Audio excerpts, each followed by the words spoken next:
When I met the ladies in person, they're actually really relatable. They're real, they're funny, and they're interesting. The Real Housewives in and of itself has become such a huge pop culture moment, but specifically the New York Housewives are such an institution.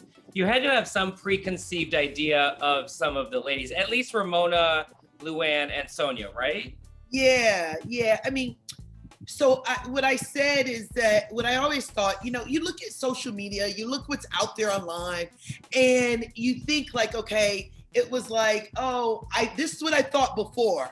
Like, Right. Luann could be sort of regal and sort of in her own bubble, and Ramona's mean and Sonia's crazy. But when I met the ladies in person, they're actually really relatable. They're real, they're funny, and they're interesting.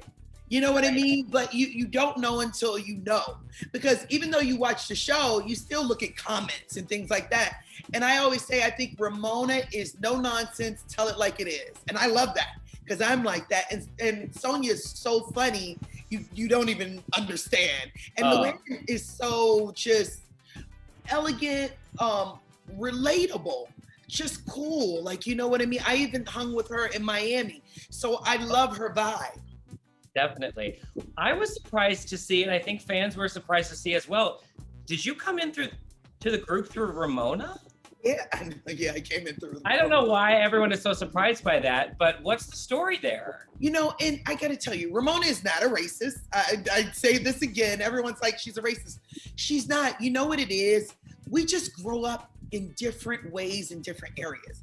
Ramona didn't grow up in a diverse area, right? Where there's a lot of Blacks and Hispanics. Think about New York. She didn't grow up like that. So Ramona lives in her bubble, right? Her friends. But when we met in the summer, we hit it off. I mean, literally, we walked through Central Park. We had lunch together. She's a straight shooter. I love it because I just love people who are who they are and they don't change up. They don't switch when they're in different groups. Hey, Ramona will tell you like it is. If she's with the billionaires, if she's with Black girls, whoever, she is who she is.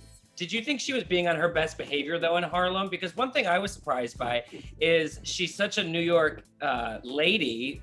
Didn't seem like she had been up there very much. I mean, she said on the show last night, I never go down to Harlem. Honey, you live south of Harlem. Right, it's up. And so it's just, there we go. Ramona being Ramona, right? She doesn't go to Harlem really. Why does she need to? I mean, she goes to the Hamptons, she has her friends, and she's in her world. Right. And I got to tell you, it's just not Ramona. It's a lot of people who live in their world in New York. As much as New York is so diverse, I know people who live in the 80s that don't go to Avenue C and D. I go there all the time. But there are people who stay in their area. You know what I mean? And I just think Ramona stays in her area. It's comfortable. That's what she's used to. For sure. And in Ramona's defense, I have to admit, I just told you before we started, I'm in Hell's Kitchen. I can't remember the last time I've been on the Upper East Side. Like, truly. See?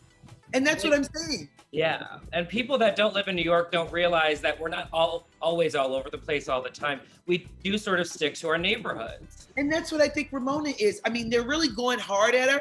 Don't get me wrong. I'm not like, kissing her butt because Ramona's Ramona, but she's like a lot of New Yorkers, right? They stay in their neighborhoods. Right. They're there. I just think she has her world. It's Upper East Side. She goes to the Hamptons. That's her world.